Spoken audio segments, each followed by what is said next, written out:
She grinned. My ex messaged me. Maybe I made a mistake choosing you. I said, go for it. Days later, she was sobbing when she discovered the truth about his success. What started as an ordinary Tuesday evening in our Phoenix apartment became the moment I realized 3 years of what I thought was love had been built on quicksand. I was debugging security protocols for a client when Rachel burst through our front door with this triumphant expression I hadn't seen since she landed her marketing job. You'll never guess who reached out to me today, she announced, practically bouncing with excitement as she dropped her purse and pulled out her phone. I looked up from my laptop, expecting news about a promotion or maybe plans with her sister. Instead, she thrust her screen toward me, showing Instagram messages from someone named Trevor Walsh.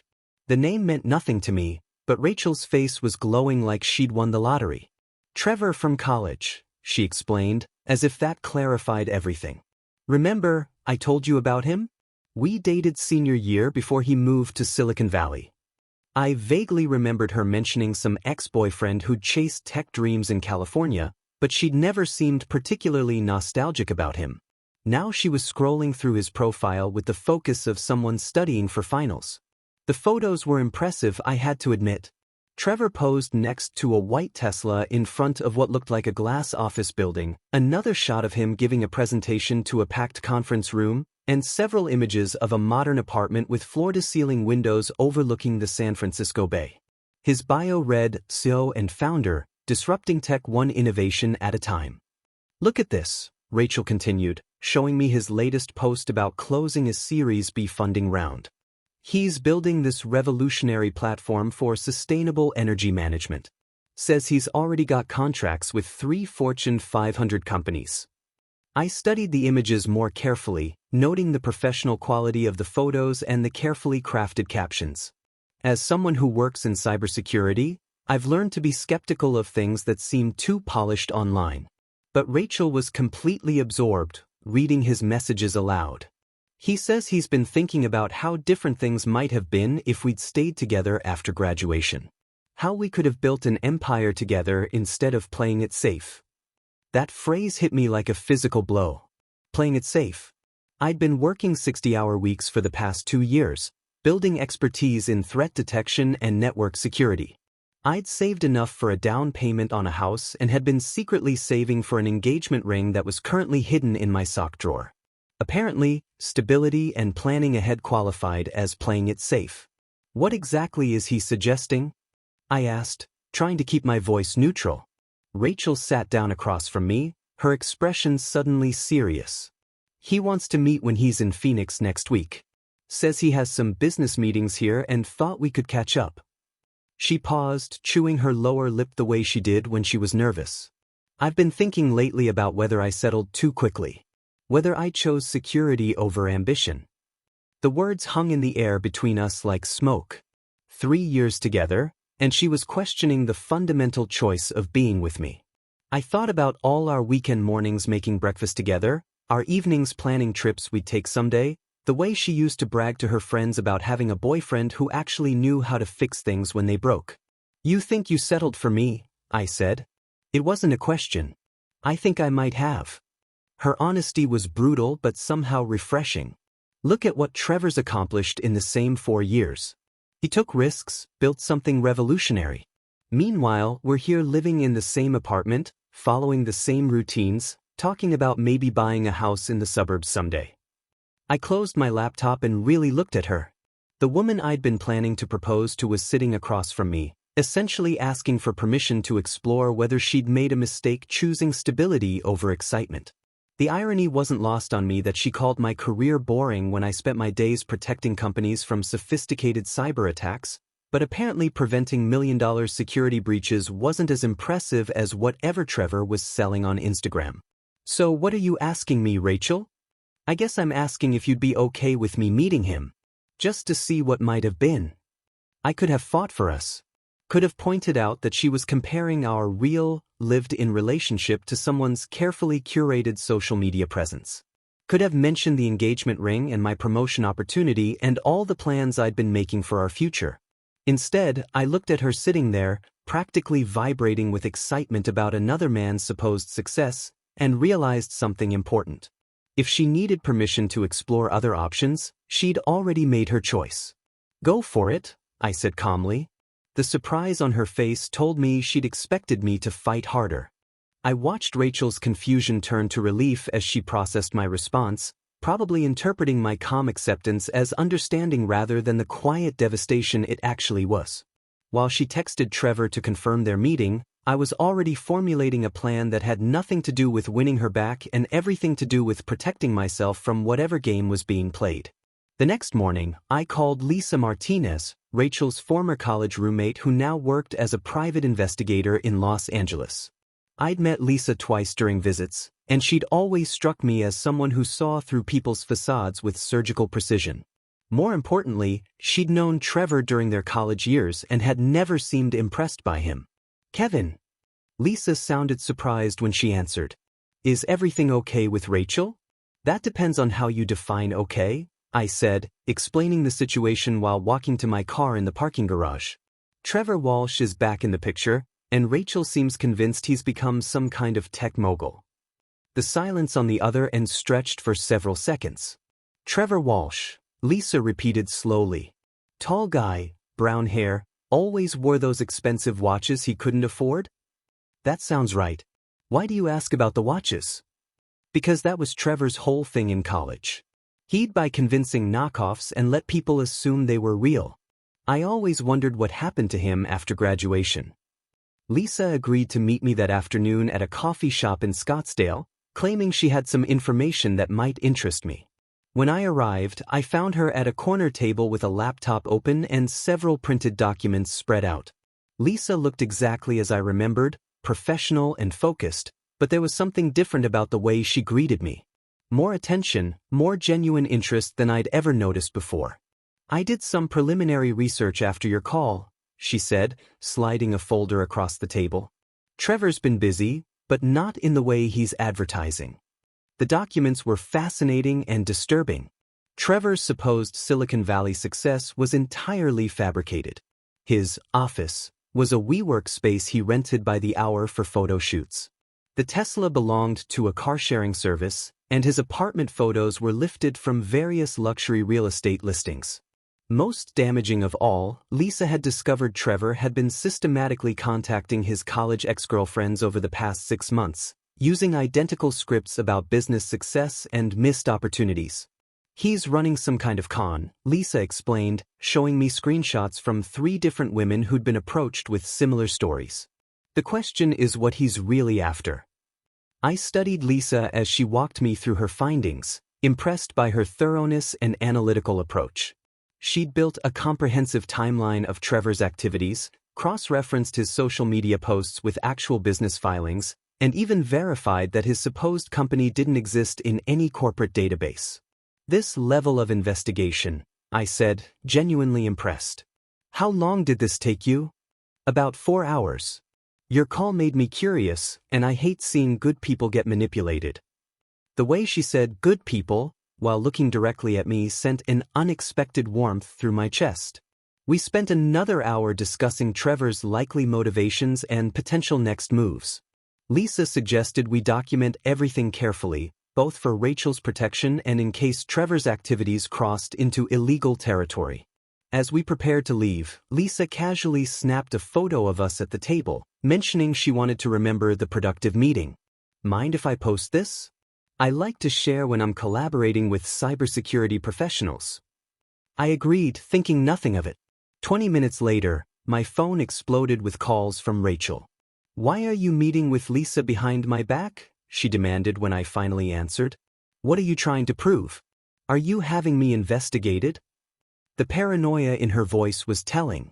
Why would someone worry about being investigated unless they had something to hide? Lisa's helping me understand Trevor's background, I said calmly.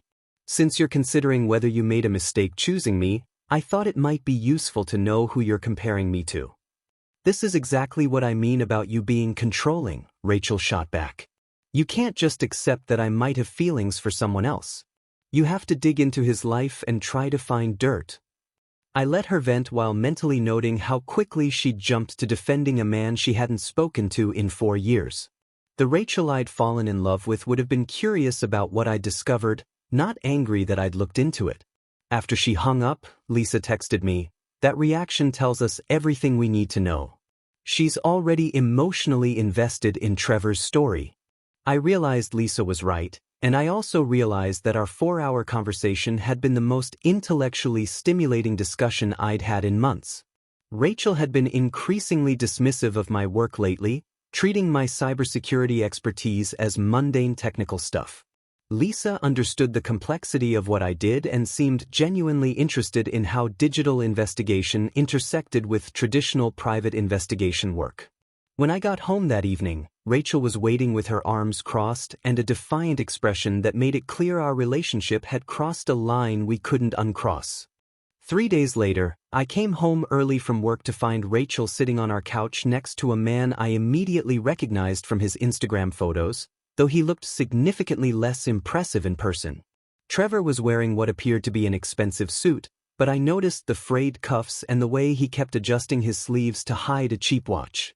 His confident online persona had been replaced by nervous energy, and he kept glancing toward the door like he was planning an exit strategy. "Kevin, this is Trevor," Rachel said with forced brightness. "Trevor, this is Kevin. We live together." The awkward introduction told me everything about where her head was. I wasn't her boyfriend anymore. I was just someone she happened to share living space with. Trevor stood and offered his hand with practiced charm. "Great to finally meet you, man. Rachel's told me so much about your computer work." The dismissive way he said computer work reminded me why I'd never liked guys like him in college. I shook his hand and immediately noticed how soft his palms were, definitely not the hands of someone who'd been building a revolutionary company from the ground up. "Rachel says you're disrupting the tech industry," I said conversationally. "What specific sector are you focused on?"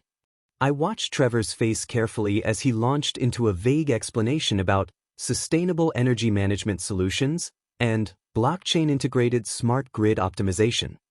As someone who actually worked in tech, I could tell he was stringing together buzzwords without understanding what they meant. When I asked about his development stack and scalability architecture, he deflected with jokes about getting too technical for a social conversation. Rachel jumped in to change the subject, but I'd already learned what I needed to know. During their visit, I excused myself to call Lisa with updates. She'd been tracking Trevor's movements since our meeting and had disturbing news. "He's been staying at 3 different budget motels in the past week," she reported, "paying cash and checking out whenever they ask for a credit card to keep on file." I also found court documents showing eviction proceedings from his last known address in San Jose. "What about his business?" I asked, watching through the window as Trevor and Rachel talked intensely on our balcony. "Kevin, there is no business. I contacted the supposed Fortune 500 clients he mentioned on Instagram. None of them have ever heard of him or his company. The whole thing is fabricated." When I returned to the living room, Trevor was showing Rachel paperwork for what he claimed was a major investment opportunity. I glimpsed enough to see official-looking documents with impressive letterheads and complex financial projections. As someone who'd been targeted by phishing attempts and social engineering scams, I recognized the hallmarks of professional-grade fraud materials. "Rachel, could I speak with you privately for a moment?" I asked. She followed me to the kitchen with obvious reluctance. "Lisa found some concerning information about Trevor's financial situation," I said quietly. "I think you should know he's been evicted from 3 apartments in the past year and there's no record of his company actually existing." Her face flushed with anger. "You're still investigating him? This is harassment, Kevin. You can't accept that he's successful while you're stuck in the same dead-end job you've had for years. It's not about success. It's about truth. His supposed clients don't exist, Rachel. I can show you the documentation." "I don't want to see your fake evidence," she snapped. "Trevor warned me you might try something like this. He said jealous men always attack successful rivals by spreading lies." The fact that Trevor had preemptively prepared her for my discoveries confirmed Lisa's theory about his methods. He'd done this before, probably with other women who had stable partners he needed to discredit. When we returned to the living room, Trevor was gone. Rachel explained he'd stepped out to take an important business call, but his nervous energy before leaving suggested he'd overheard enough of our conversation to realize his cover was blown. An hour later, Rachel's phone rang. Trevor's voice was loud enough for me to hear as he explained that his rental car had been temporarily repossessed due to a paperwork issue, and asked if Rachel could pick him up from a gas station across town. What kind of successful CEO gets his rental car repossessed? I asked after she hung up. It's just a bureaucratic mistake, Rachel insisted, but I could see doubt creeping into her expression for the first time. While she drove to rescue Trevor, I called Lisa with an update. He's rattled, I reported. Left as soon as he realized I was asking specific questions about his business. But fraudsters rely on keeping their marks isolated from people who might ask uncomfortable questions. The fact that he's already trying to turn Rachel against you means you're disrupting his timeline. That evening, Rachel returned with Trevor in tow, both of them looking defensive and slightly desperate. Trevor had abandoned his smooth charm and was now playing the victim, claiming I was harassing him because I couldn't handle Rachel's success. Some men can't stand to see their women with real entrepreneurs, he said, directing his comments to Rachel while avoiding eye contact with me. They'll do anything to sabotage genuine opportunities. I pulled out my laptop and showed them both the incorporation records Lisa had obtained. Trevor's supposed company didn't exist in California, Delaware, or any other state. His business address was a UPS store, and his phone number was registered to a burner phone service. There are explanations for all of this, Trevor insisted, but his voice lacked conviction. I use privacy services to protect my intellectual property. That's standard practice in Silicon Valley. Rachel looked between us, her certainty finally starting to crack. Trevor, maybe you should explain about the rental car situation. For the first time since I'd met him, Trevor's mask slipped completely. Look, I'm going through a temporary cash flow issue, okay? That's normal in startups. We're between funding rounds and I had to make some short-term sacrifices to keep the company running. What company? I asked quietly. The silence that followed answered everything. The next morning, I woke up to find Rachel's side of the bed empty and her overnight bag missing from the closet. She'd left a note saying she needed space to think and would be staying at her sister's for a few days. What she didn't mention was that she'd also taken Trevor with her, something I discovered when Lisa called with surveillance updates. They're at Ashley's place, Lisa reported. But here's the interesting part. Trevor's been posting Instagram stories about his Phoenix business meetings while he's actually sitting in a suburban apartment complex. That afternoon, my phone started buzzing with notifications. Rachel had launched a full social media campaign painting me as a jealous, controlling partner who'd sabotaged her chance at happiness with a successful entrepreneur. Her Facebook post had already garnered dozens of sympathetic comments from mutual friends who didn't know the full story. My boyfriend hired a private investigator to stalk and harass my friend because he can't handle that someone from my past became successful while he stayed stagnant, she'd written. Some men can't stand to see women with ambition or appreciate when they meet real entrepreneurs who think bigger than their next paycheck. The post was accompanied by one of Trevor's more impressive Instagram photos, the one with the Tesla and the office building. Within hours, the story had spread through our social circle with predictable results. Our mutual friends were taking sides, and most of them were choosing Rachel's version because it was more dramatic and she'd gotten there first with her narrative. I screenshot everything for documentation but didn't respond publicly. Instead, I focused on helping Lisa gather more evidence about Trevor's activities. What we discovered was far worse than simple social media fraud. Lisa had connected with Marcus Williams, a tech blogger who specialized in exposing startup scams and investment fraud. Marcus had been tracking Trevor for months after receiving tips from multiple victims who'd lost money to his various schemes. Trevor Walsh has been running sophisticated con games for at least 2 years, Marcus explained during a three-way call with Lisa and me. He targets successful women through dating apps and social media, builds fake romantic connections, then convinces them to invest in his non-existent companies. The scope of Trevor's operation was staggering. Marcus had identified at least 12 women who'd given Trevor money, ranging from small loans to major investments. One victim, a Seattle attorney named Jennifer, had transferred $45,000 to Trevor's account after he convinced her they were starting a legal tech startup together. Another woman in Austin had refinanced her house to give Trevor $80,000 for what he claimed was a revolutionary app development project. The Instagram profile Rachel saw is just his latest creation, Marcus continued. He builds these fake success stories specifically to target women who might be dissatisfied with their current relationships. He researches their partners' careers and positions himself as the more successful alternative. While Marcus worked on his exposé article, Lisa was tracking Trevor's current activities. She discovered he was using Rachel's phone to take photos of financial documents and personal information belonging to me and her sister Ashley. The pattern was becoming clear. Trevor wasn't just running a romance scam, he was harvesting personal data for identity theft and financial fraud. Look at these timestamps. Lisa showed me surveillance footage from Ashley's apartment complex. Trevor's been photographing mail and packages when Rachel's not around.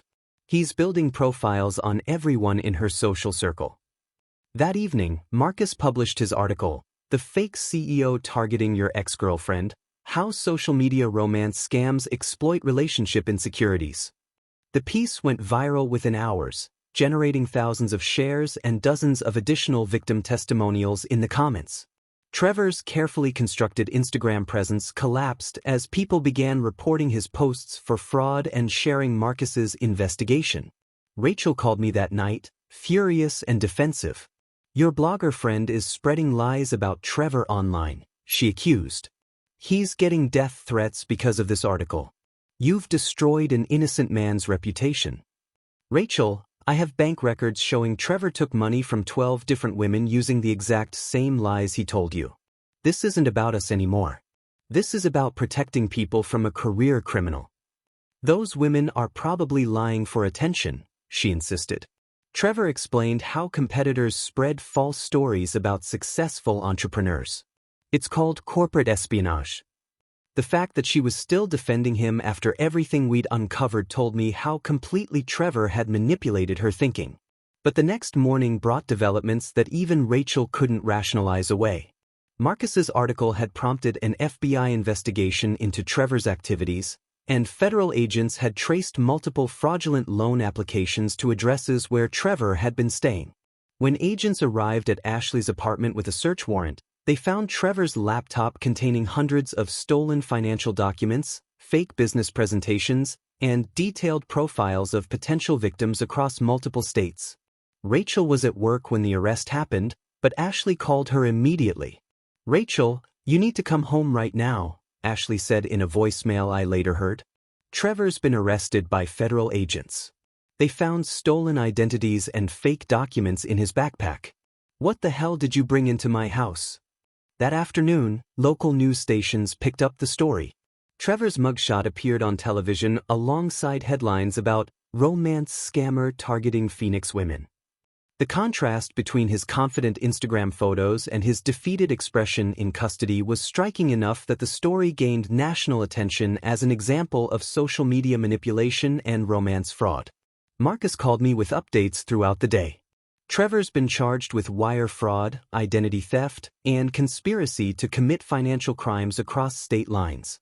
The FBI found evidence connecting him to romance scams in 6 different states over the past 3 years. When Rachel finally came home that evening, she looked like someone who'd aged 5 years in one day. The confident woman who'd been defending Trevor's honor just hours earlier had been replaced by someone who clearly understood she'd been played by a professional manipulator. "I need to know everything," she said quietly, sitting across from me at our kitchen table. "I need to know how stupid I've been."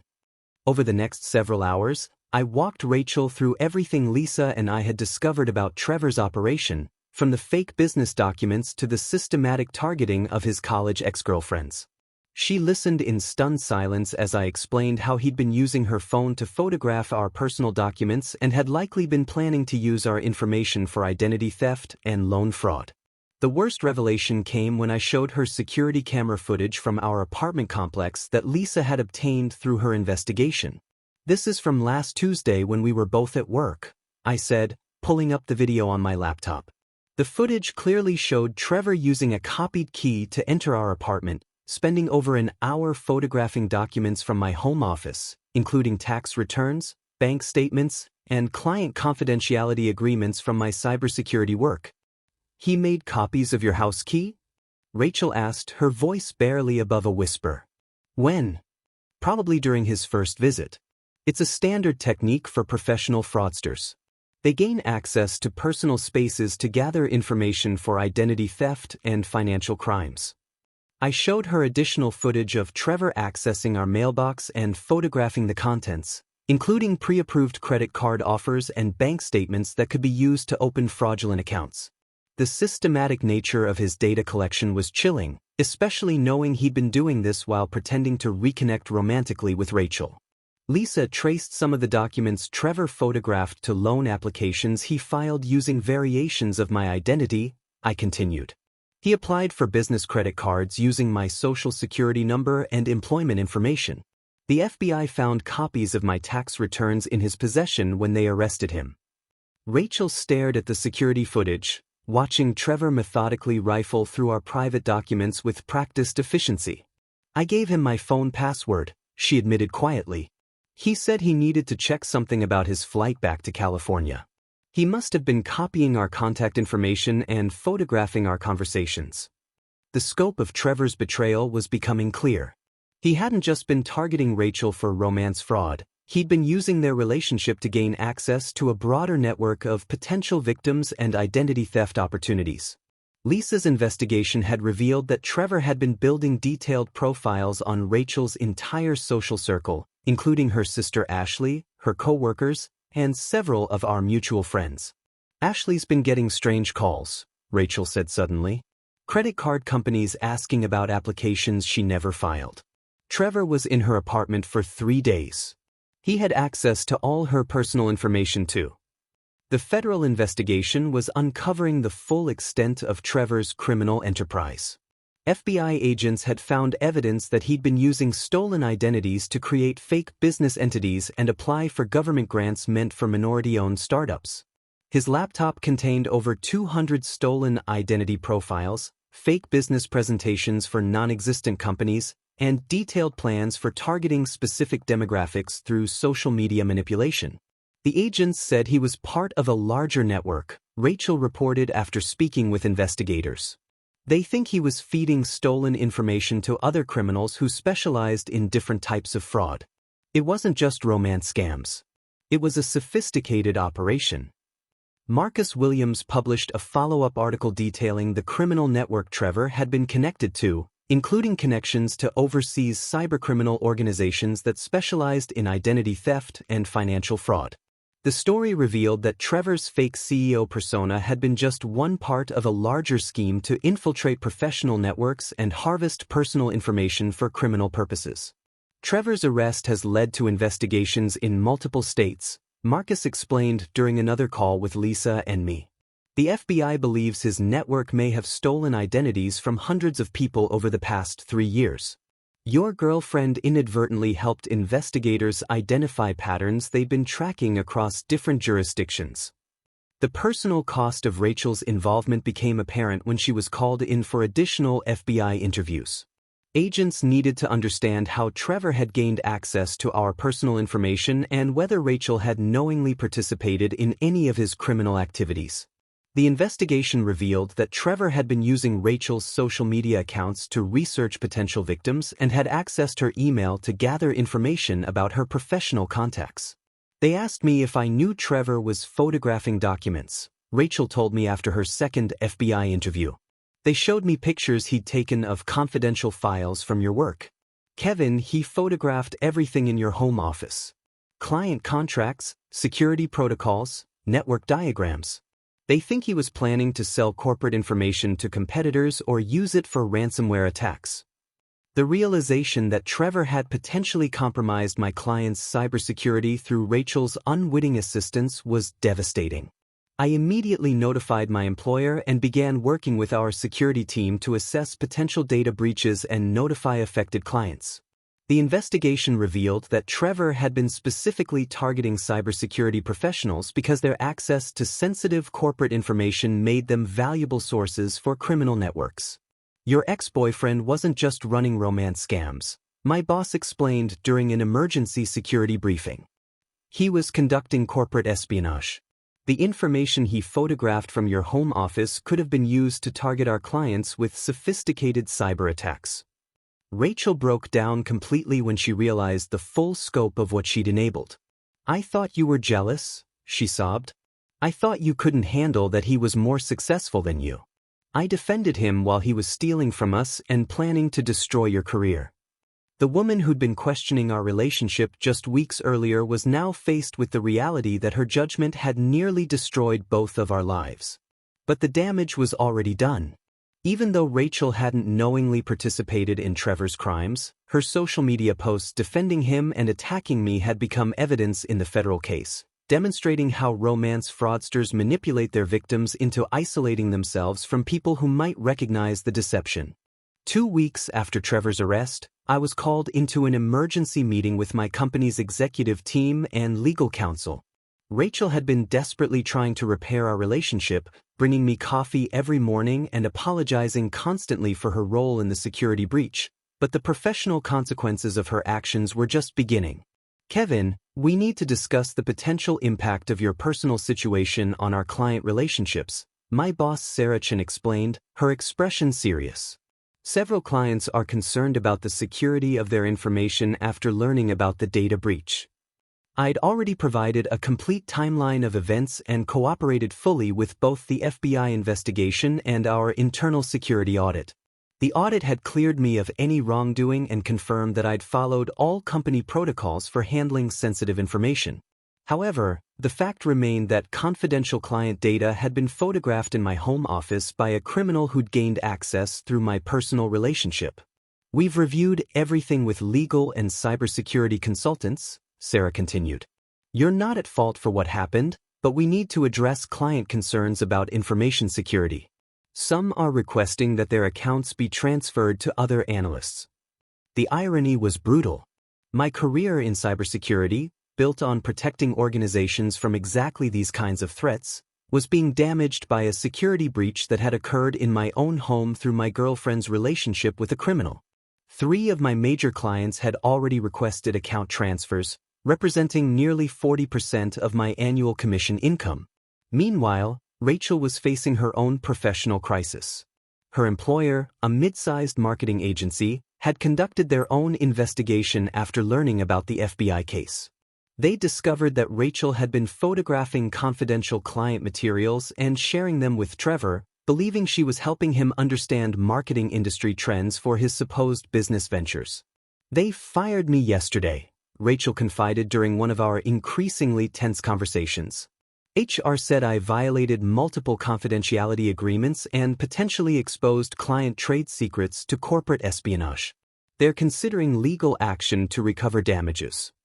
The marketing materials Rachel had shared with Trevor included campaign strategies, client contact lists, and competitive analysis reports that could have been valuable to the criminal network Trevor was connected to. Her employer was now facing potential lawsuits from clients who'd had their proprietary information compromised through Rachel's actions. Kevin, I know this is all my fault, Rachel said, sitting on our couch where Trevor had first shown her his fake investment documents. I know I ruined everything. But maybe we can rebuild from this. Maybe this experience taught us something about trust and communication. I looked at her, this woman who'd spent weeks questioning whether she'd settled for me, who'd defended a criminal while attacking my credibility, who'd unknowingly participated in crimes that had damaged both of our careers. The engagement ring was still hidden in my sock drawer, but the person I'd planned to propose to no longer existed. Rachel, you didn't just make a mistake, I said carefully. You made a series of choices that showed me exactly how you see me and our relationship. When Trevor appeared with his fake success story, you immediately decided I wasn't good enough. I was confused, she protested. He manipulated me into thinking things I didn't really believe. You believed them because part of you wanted them to be true. You wanted to believe that I was holding you back, that you deserved something more exciting than what we had built together. The conversation revealed something that went deeper than Trevor's manipulation. Rachel had been fundamentally dissatisfied with our relationship long before Trevor arrived. viewing my stability and planning as limitations rather than strengths. Trevor had simply provided her with permission to express feelings she'd been harboring for months. A week later, the situation took another devastating turn when federal prosecutors informed us that Rachel's social media posts and the confidential documents Trevor had photographed through her access would be used as evidence in his criminal trial. Ms. Henderson, while you weren't charged with any crimes, your actions significantly aided Mr. Walsh's criminal enterprise, the federal prosecutor explained during a briefing. Your social media campaign against Mr. Stevens provided cover for Mr. Walsh's activities and discredited the one person who was actively investigating his fraud. Rachel's face went white as the prosecutor continued. Mr. Walsh specifically instructed his criminal associates to monitor Mr. Stevens' cybersecurity work because the information he photographed from his home office could be used to target corporate networks. Your relationship provided access to classified information about network vulnerabilities and client security protocols. The full scope of the damage became clear when my employer's forensic audit revealed that Trevor had photographed detailed network diagrams and security protocols that could have enabled sophisticated cyber attacks against our clients. The FBI investigation found evidence that this information had been shared with overseas criminal organizations that specialized in corporate ransomware attacks. We're recommending that all affected clients implement comprehensive security audits and update their network protocols, the FBI cybercrime specialist explained. The information Mr. Walsh obtained could potentially be used for attacks months or years from now. 3 more of my clients terminated their contracts that week, citing concerns about ongoing security risks. My employer, while supportive throughout the investigation, was forced to reassign me to lower-profile accounts that didn't involve access to sensitive corporate networks. My career trajectory, carefully built over 5 years, had been derailed by a criminal who'd gained access to my professional life through my personal relationship.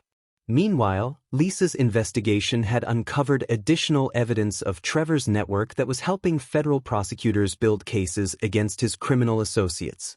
The information Kevin provided about Trevor's initial approach to Rachel helped us identify patterns across multiple states, she reported during one of our regular debriefings.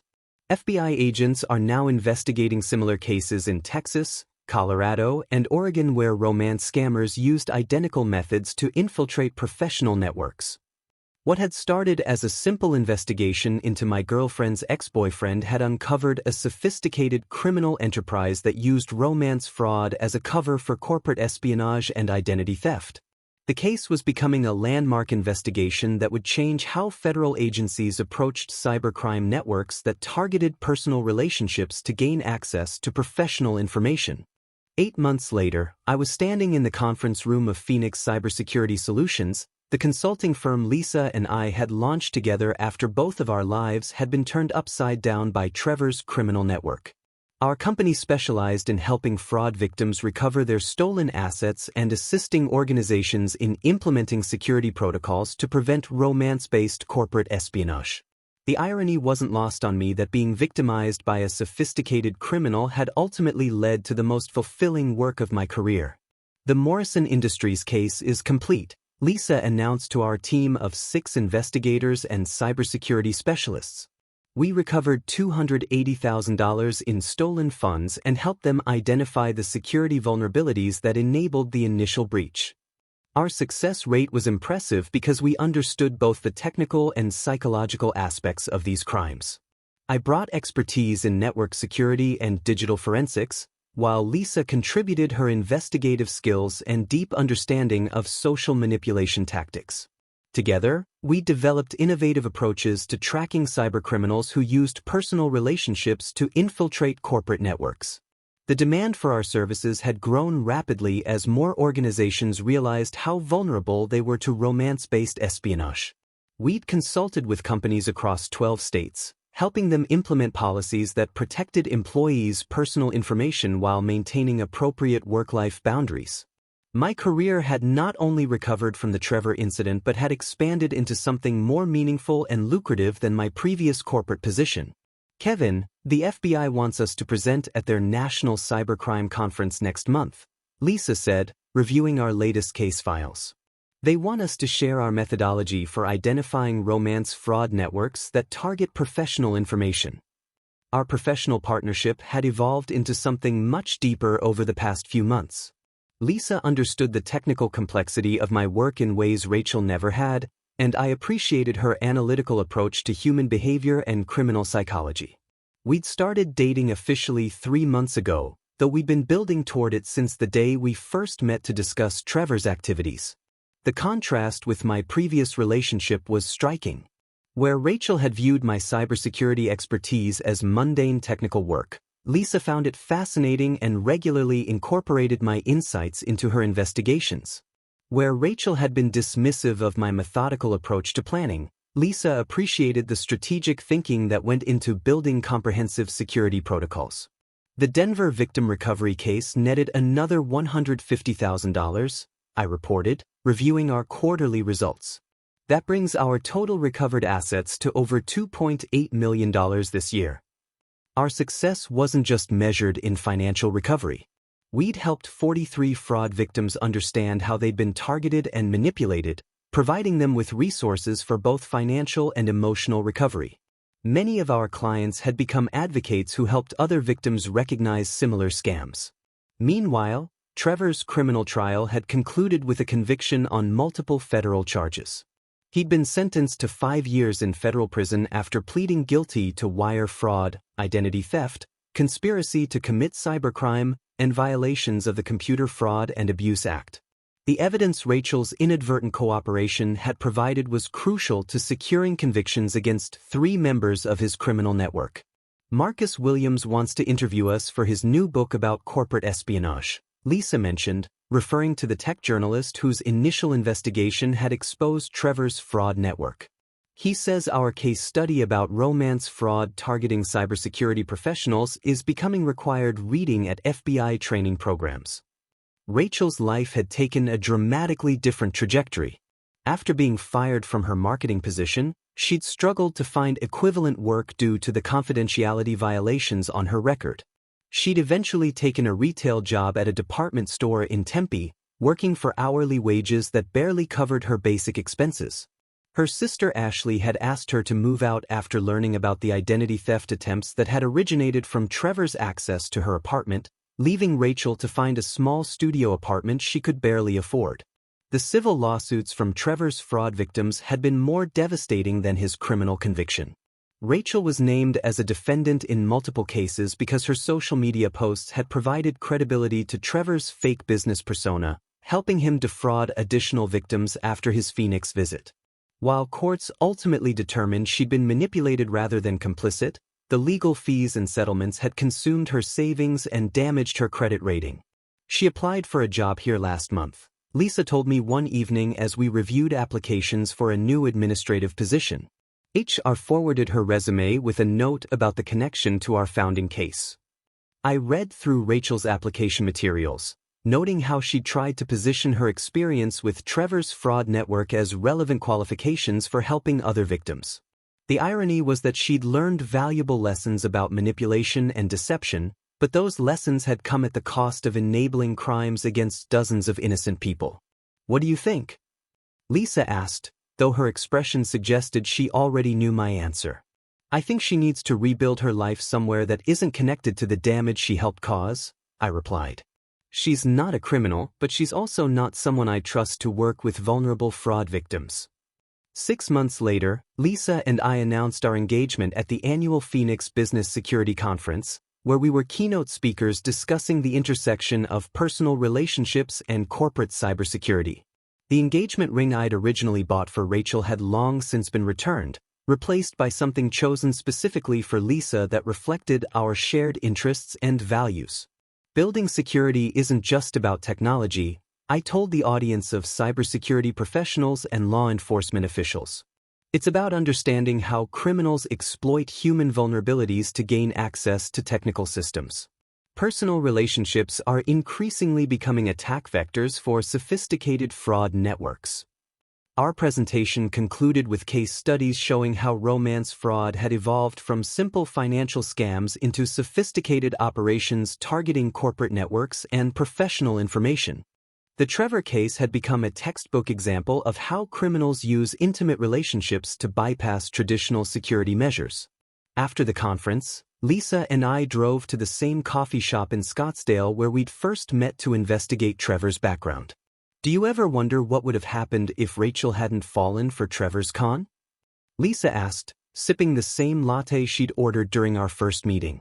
I think about it sometimes, I admitted. But honestly, Trevor just revealed problems that already existed. Rachel was looking for reasons to be dissatisfied with what we'd built together. If it hadn't been Trevor, it would have been someone else eventually. Our success had proven that sometimes the worst betrayals lead to the best outcomes, not because the betrayal was deserved, but because surviving it reveals strengths and possibilities that might never have been discovered otherwise. Rachel had seen my stability and planning as limitations that held her back from something more exciting. Lisa saw those same qualities as strengths that enabled us to build something meaningful together. The difference wasn't in who I was, but in who was looking.